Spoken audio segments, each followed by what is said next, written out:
इससे पहले वाली वीडियोस में बेटे आपने प्लांट्स की एक्सक्रीशन पढ़ी और इसके अलावा एनिमल्स के एक्सक्रीटरी प्रोडक्ट्स को भी डिटेल्स के साथ पढ़ा। इस वीडियो में हम और आने वाली सारी वीडियो में जो एक्सक्रीशन के टॉपिक्स होंगे वो एनिमल्स से रिलेट करते हैं। इस वीडियो में हम देखेंगे कि हैबिटेट के अकॉर्डिंग जो एक्सक्रीटरी प्रोडक्ट्स हैं वो कौन कौन से हैं। हैबिटेट आपको पता है कोई भी ऐसी जगह है जहाँ पे लिविंग ऑर्गेनिजम्स, स्पेशली हम यहाँ पे एनिमल्स को स्टडी कर रहे हैं, तो जो एनिमल्स हैं वो रहते हैं। तो हैबिटेट यहाँ पे आपने 3 टाइप्स के स्टडी करने हैं, fresh water,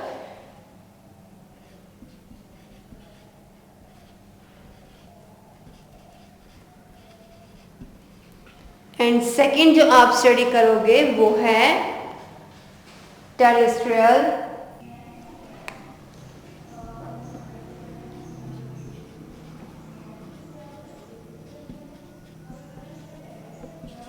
and last one is arid. Arid means very dry conditions. Fresh water ऐसा हैबिटेट जिसमें वाटर की अवेलेबिलिटी ज़्यादा है, टेरेस्ट्रियल जो कि ड्राई लैंड है, और एरिड ऐसा इन्वायरमेंट जिसमें वाटर की अक्यूट शॉर्टेज होती है। सो फ्रेश वाटर में जो एक्सक्रीटरी प्रोडक्ट है, जो आप लोगों ने पहले एनिमल्स के एक्सक्रीटरी प्रोडक्ट आयो के नेम्स अब तक आपने याद कर लिए होंगे। जो फ्रेश वाटर में एक्सक्रीटरी प्रोडक्ट है वो है अमोनिया,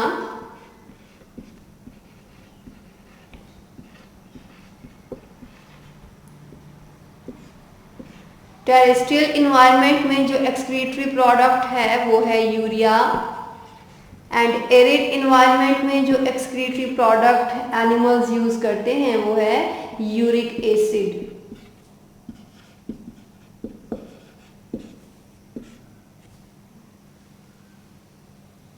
फ्रेश वाटर में हम हाइड्रा की एग्जांपल ले सकते हैं जो अमोनिया एक्सक्रीट करते हैं।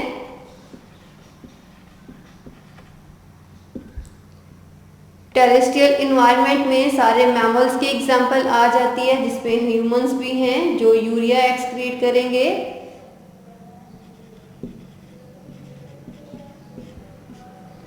यूरिक एसिड जितने भी बर्ड्स हैं और जितने भी रेप्टाइल्स हैं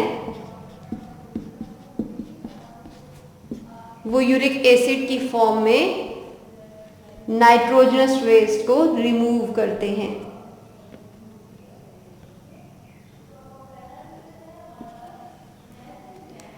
ओके, सो ये हमने डिफरेंट हैबिटेट्स लिख लिए जो आपकी बुक में गिवन है कि किन किन हैबिटेट्स में कौन कौन से एक्सक्रीटरी प्रोडक्ट्स हो सकते हैं। साथ साथ मैंने आपको एक एक एग्जाम्पल भी इनकी दे दी है।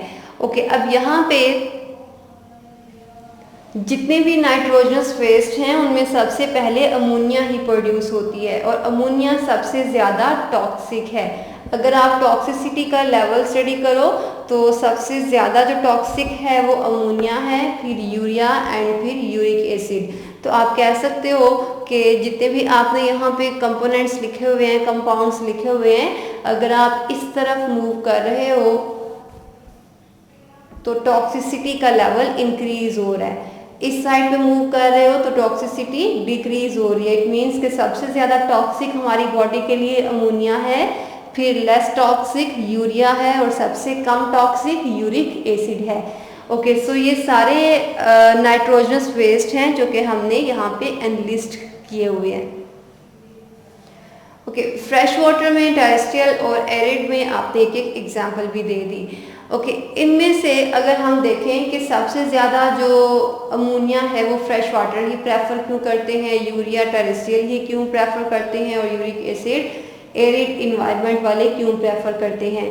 तो जो अमोनिया है ये फ्रेश वाटर में इसलिए प्रेफर की जाती है बिकॉज अमोनिया के रिमूवल के लिए बहुत ज़्यादा अमाउंट में वाटर चाहिए होता है। ठीक है, बहुत ज़्यादा अमाउंट में वाटर चाहिए है। इट मीन्स कि यहाँ पे हम एक लिंकेज बना लेते हैं कि 1 ग्राम नाइट्रोजन अगर हमने रिमूव करनी है अमोनिया की फॉर्म में, ठीक है, सो 1 ग्राम नाइट्रोजन आप अमोनिया की फॉर्म में अगर रिमूव करना चाह रहे हो तो इसको रिमूव करने के लिए आपको वाटर कितना चाहिए होगा, 1 gram nitrogen in the form of ammonia. इसके लिए आपको 500 ml वाटर रिक्वायर्ड होता है। ठीक है, ओके। सो 1 ग्राम नाइट्रोजन यूरिया की फॉर्म में रिमूव करवाने के लिए आपको जो वाटर रिक्वायर्ड है वो वाटर है 50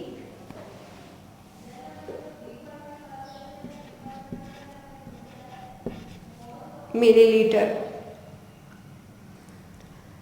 while 1 gram nitrogen uric acid की फॉर्म में रिमूव करवाने के लिए जो वाटर आपको रिक्वायर्ड होता है वो है जस्ट 1 मिलीलीटर। ओके, सो यहाँ पे इस स्टेटमेंट से आपको क्लियर हो गया होगा कि हमने अमोनिया फ्रेश वाटर के लिए क्यों सजेस्ट की, यूरिया टेरेस्ट्रियल के लिए क्यों हमने सजेस्ट किया और यूरिक एसिड को एरिड के लिए क्यों सजेस्ट किया। बिकॉज अमोनिया का बॉडी से बाहर रिमूव आउट करने के लिए ज़्यादा वाटर रिक्वायर्ड होता है। वो ज़्यादा वाटर कितना है, 1 ग्राम नाइट्रोजन को अमोनिया की फॉर्म में एक्सक्रीट करवाने के लिए जो वाटर है वो 500 ml है।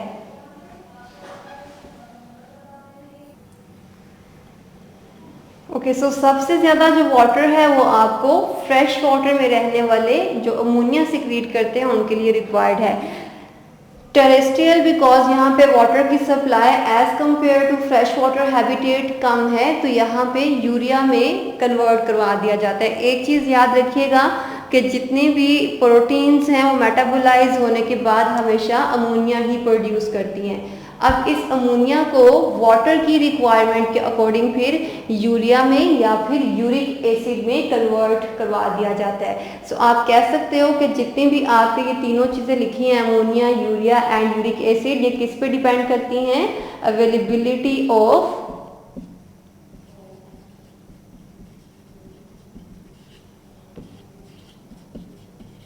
वाटर पे, कि कितना ज़्यादा वाटर अवेलेबल है तो फिर अमोनिया की फॉर्म में, अगर उससे कम है तो यूरिया की फॉर्म में, अगर सबसे कम वाटर अवेलेबल है किसी भी ऑर्गेनिज्म को तो वो प्रेफर करेगा कि वो यूरिक एसिड की फॉर्म में नाइट्रोजनस वेस्ट को रिमूव कर दे। ठीक है, सो वाटर की अवेलेबिलिटी की बेस पे एक्सक्रीटरी प्रोडक्ट हैबिटेट के according animals to animals vary करते हैं। ठीक है, सो ये चीज़ें आपने याद रखनी है कि अमोनिया फ्रेश वाटर में, यूरिया टेरेस्ट्रियल में, यूरिक एसिड एरिड में, और इसके अलावा कि 1 ग्राम नाइट्रोजन को अमोनिया, यूरिया या फिर यूरिक एसिड की फॉर्म में रिमूव करवाने के लिए कितना वाटर रिक्वायर्ड होता है। ये सारे आपको शॉर्ट क्वेश्चन एंड MCQ में आ सकते हैं। जैसे हमने पहले बात की कि अगर बहुत ज़्यादा वाटर अवेलेबल है किसी बॉडी को तो वो अमोनिया को ही प्रेफर करता है। ठीक है, अमोनिया की फॉर्म में ही वो एक्सक्रीशन करवा देता है।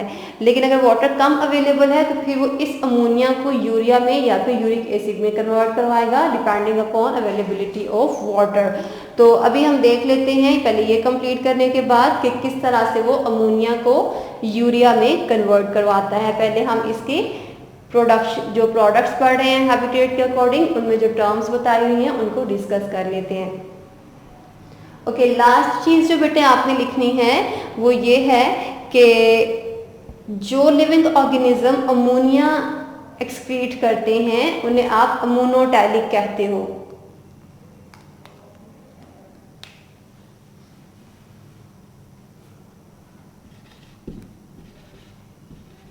अमोनोटैलिक, ठीक है, ये किसके लिए टर्म आपने यूज की है, वो लिविंग ऑर्गेनिजम्स के लिए। कौन से लिविंग ऑर्गेनिजम्स, जो कि अमोनिया सिक्रीट करते हैं, अमोनिया एक्सक्रीट करते हैं। ठीक है, सो उन सारे लिविंग ऑर्गेनिजम्स को आप, फॉर एग्जांपल यहाँ पे हमने हाइड्रा की एग्जांपल ली थी, तो हाइड्रा को आप अमोनोटैलिक बोलोगे। अमोनोटैलिक मींस कि इनका एक्सक्रीटरी प्रोडक्ट अमोनिया है। और वो सारे लिविंग ऑर्गेनिजम्स जो कि यूरिया को एक्सक्रीट करते हैं उन्हें आप कहते हो ये यूरियोटैलिक हैं।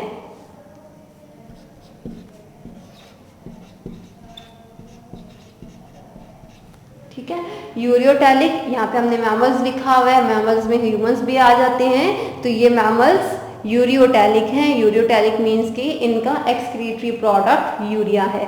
Okay, last one is uric acid. Uric acid में बेटे जितने भी लिविंग ऑर्गेनिजम्स आएंगे उन्हें आप कहते हो कि ये यूरिकोटैलिक हैं।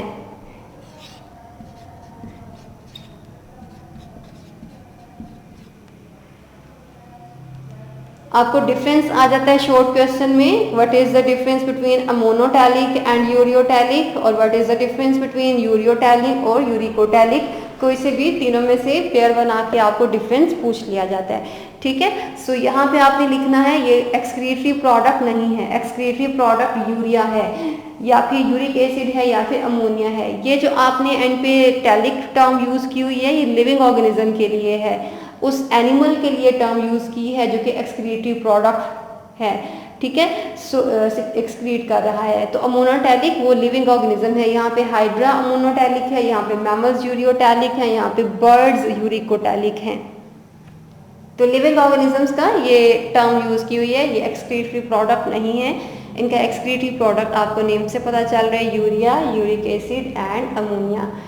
ओके बेटे, सो ये आपको शॉर्ट क्वेश्चन में आ सकते हैं। आपको हर एक एक्सक्रीटरी प्रोडक्ट का वाटर रिक्वायरमेंट याद होनी चाहिए कि 1 ग्राम नाइट्रोजन को रिमूव करवाने के लिए वाटर कितना रिक्वायर्ड होता है। आपको उनकी जनरल टर्म्स याद होनी चाहिए कि इन्हें आप क्या कहते हो, यूरिकोटैलिक, यूरियोटैलिक एंड अमोनोटैलिक, ठीक है। सो ये सारी टर्म्स उनके रिक्वायरमेंट वाटर की और किस हैबिटेट के अंदर है और किस हैबिटेट में कौन सा एक्सक्रीटरी प्रोडक्ट है, ये सारी चीज़ें आपने याद करनी है। इसमें बहुत से शॉर्ट क्वेश्चंस बन जाते हैं। ओके, इसके अलावा आपको इनकी टॉक्सिसिटी भी याद रखनी है। जितने भी आपने एक्सक्रीटरी प्रोडक्ट लिखे हुए हैं, जब आप यूरिक एसिड से यूरिया की तरफ मूव कर रहे हो तो अमोनिया इनमें से सबसे ज़्यादा टॉक्सिक है। यूरिया भी अमोनिया से लेस टॉक्सिक है एंड यूरिक एसिड सबसे कम टॉक्सिक होता है। ओके, सो ये टर्म्स याद करने के बाद जैसा हमने पहले बात की थी कि किसी भी नाइट्रोजनस फेस में सबसे पहले अमोनिया बनता है, फिर वाटर की अवेलेबिलिटी के अकॉर्डिंग आप उसे यूरिया में यूरिक एसिड में कन्वर्ट करवा देते हो। तो अब हम देख लेते हैं कि किस तरह से अमोनिया यूरिया में कन्वर्ट होगा वाटर की अवेलेबिलिटी के अकॉर्डिंग। अगर वाटर किसी भी लिविंग ऑर्गेनिज्म को कम अवेलेबल है तो वो अमोनिया को एक लेस टॉक्सिक सब्सटेंस में कन्वर्ट कर देगा जो कि यूरिया है। और यूरिया के लिए ये ना सिर्फ लेस टॉक्सिक है बल्कि इसकी रिमूव करवाने के लिए वाटर भी कम चाहिए होता है। तो वो कितना वाटर है, 50 ml। ओके, सो अब हम देख लेते हैं वो साइकिल जिसके थ्रू अमोनिया जो कि टॉक्सिक सब्सटेंस है एक लेस टॉक्सिक सब्सटेंस में कन्वर्ट होगा, और वो लेस टॉक्सिक सब्सटेंस क्या है, यूरिया। अभी हम देखेंगे कि किस तरह से एक अमोनिया जो कि टॉक्सिक सब्सटेंस है अगर वो प्रोड्यूस हुआ है और लिविंग ऑर्गेनिज्म को वाटर कम अवेलेबल था तो वो उस टॉक्सिक अमोनिया को लेस टॉक्सिक सब्सटेंस यूरिया में किस तरह से कन्वर्ट करेगा। सबसे पहले वो अमोनिया जो प्रोड्यूस हुआ है वो अमोनिया कार्बन डाइऑक्साइड के साथ रिएक्ट करेगा।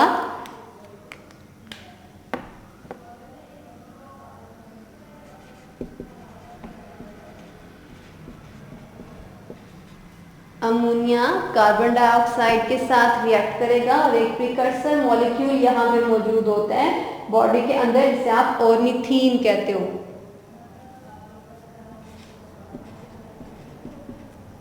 ऑर्निथीन। ओके, ये ammonia and carbon dioxide combine करने के बाद ऑर्निथीन के साथ रिएक्ट करते हैं और रिएक्ट करने के बाद ये कन्वर्ट हो जाते हैं सिट्रोलीन में।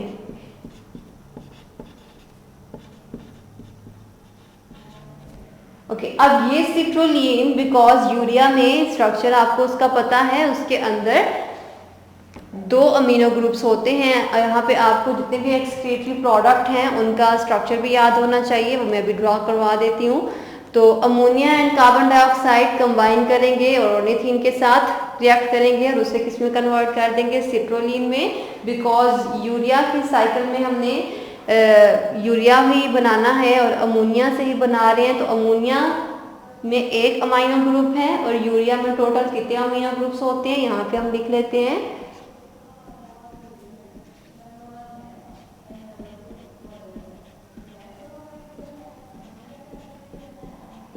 ओके, सो 2 अमीनो ग्रुप्स हैं किसी भी यूरिया के स्ट्रक्चर में, तो आपने ये फर्स्ट अमोनिया ऐड करवा दिया है, तो ये फर्स्ट अमीनो ग्रुप हो गया। सेकंड भी आपको चाहिए, तो सिट्रोलीन जब आप यहाँ से प्रोसेस कर रहे होंगे तो सेकंड नाइट्रोजन आपने यहाँ पे यूरिया का ऐड करवाना है अमोनिया की फॉर्म में। So second nitrogen of urea यहाँ पे आपने ऐड करवा देना है इस साइकिल में। ओके, ये सिट्रोलीन फिर कन्वर्ट हो जाएगा आर्गेनिनो सक्सीनेट में,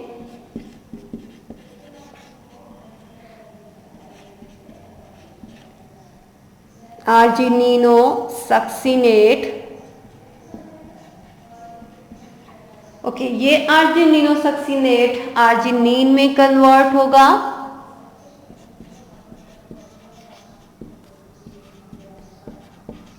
एंड आर्जिनिन को यूरिया में कन्वर्ट करवाना है, और कन्वर्ट करवाने के लिए आपको एक एंजाइम रिक्वायर्ड होता है। ठीक है, आर्जिनिन वैसे तो ऑर्निथीन में कन्वर्ट हो जाएगा, लेकिन यहाँ से आर्जिनिन में अगर एंजाइम यहाँ पे एक आप ऐड करवा दोगे, वो एंजाइम कौन सा है, आर्जिनेज।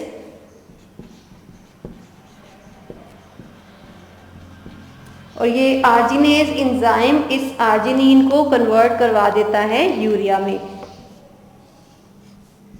आर्जिनेज एंजाइम है और प्रोडक्शन किसकी हो रही है,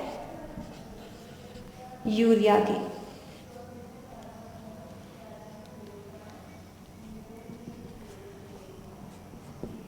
ओके, सो ये आर्जिनिन इसके कुछ मॉलिक्यूल आर्जिनेज यूरिया में कन्वर्ट करवा देगा, और कुछ मॉलिक्यूल दोबारा से प्रिकर्सर मॉलिक्यूल ऑर्निथीन में कन्वर्ट हो जाते हैं। ये यूरिया साइकिल बहुत ही इंपॉर्टेंट है शॉर्ट क्वेश्चन में, और 2 मार्क्स के आपको शॉर्ट क्वेश्चन आते हैं अगर आपने ये सारे सीक्वेंस ठीक लिख दिए हैं और ये अमोनिया एंड कार्बन डाइऑक्साइड भी ऐड करवा दिया है, तो इट मीन्स कि आपके 2 मार्क्स आ जाएंगे। ठीक है, सो ये आपने अच्छे से याद कर लेना है। सो ये यूरिया साइकिल है कि किस तरह से टॉक्सिक सब्सटेंस अमोनिया को कन्वर्ट करवाया आपने यूरिया में, जो कि लेस टॉक्सिक है। ना सिर्फ ये लेस टॉक्सिक है, बल्कि इसको बॉडी से बाहर रिमूव करने के लिए वाटर भी कम अवेलेबल चाहिए होता है। ठीक है, सो ये यूरिया साइकिल है, ये आपने शॉर्ट क्वेश्चन के लिए याद करना है। इसके अलावा यूरिया का तो मैंने ये लिख दिया फॉर्मूला, आपके अमीनो ग्रुप का आपको पता है NH3 है, और last one is uric acid. Uric acid का फॉर्मूला और यूरिया का फॉर्मूला, ये दोनों आपको फर्स्ट चैप्टर में इसी टॉपिक में बुक से मिल जाएंगे, मैं आपको लिखवा भी देती हूँ, और ये शॉर्ट क्वेश्चन में लाजमी आ जाते होते हैं, आपने प्रैक्टिस करनी है।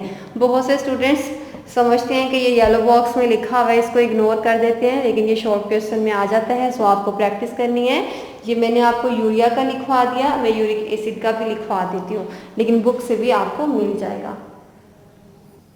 सो ये जो एक्सक्रीटरी प्रोडक्ट हम पढ़ रहे थे, इनके फॉर्मूलाज भी आपको याद होने चाहिए, बिकॉज ये शॉर्ट क्वेश्चन में आ सकते हैं। ये अमोनिया का फॉर्मूला है, ये यूरिया का फॉर्मूला है। इसके अलावा जो फॉर्मूला हमने एक्सक्रीटरी प्रोडक्ट जो पढ़ा है वो है यूरिक एसिड। यूरिक एसिड का फॉर्मूला भी देख लेते हैं।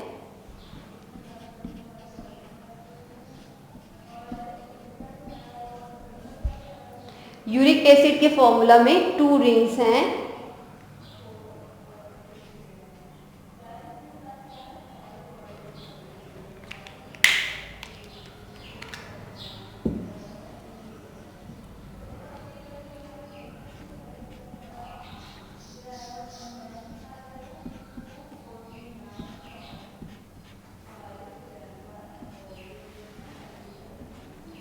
ओके, ये फर्स्ट रिंग में आपने कितने कॉर्नर्स ड्रॉ किए हैं, 1 2 3 4 एंड 5। सो फर्स्ट रिंग जो है ये आपने ड्रॉ कर ली, और ये यहाँ पे एक हाइड्रोजन उसकी वैलेंसी को कंप्लीट करने के लिए आप लगा दो, और ये ऑक्सीजन एटम इसके साथ ऐड करवाना है। सेकेंड रिंग जो आप स्टार्ट करोगे वो है 6 कॉर्नर होगी, और 6 कॉर्नर कुछ इस तरह से हम ड्रॉ करेंगे।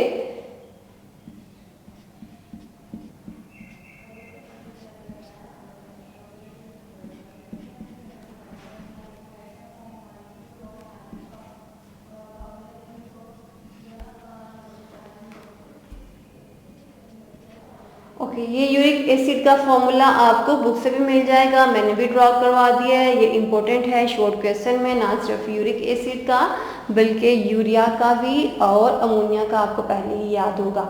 ठीक है, ये तीनों फॉर्मूलाज याद करने हैं, यूरिया साइकिल याद करना है आपने। दो ये शॉर्ट क्वेश्चन हो गए। इसके अलावा जो पहले मैंने आपको बताया कि हर एक एक्सक्रीटरी प्रोडक्ट को रिमूव करवाने के लिए कितना वाटर चाहिए होता है, उनका हैबिटेट क्या है और हर हैबिटेट में कौन कौन सा एक्सक्रीटरी प्रोडक्ट है, ये बहुत से क्वेश्चंस इसमें से बनते हैं। आई होप कि बेटे आपको ये क्लियर हो गए होंगे। आपको कोई भी क्वेश्चन है तो आप इस वीडियो के नीचे कमेंट करके पूछ सकते हो। ओके जी, अल्लाह हाफिज़।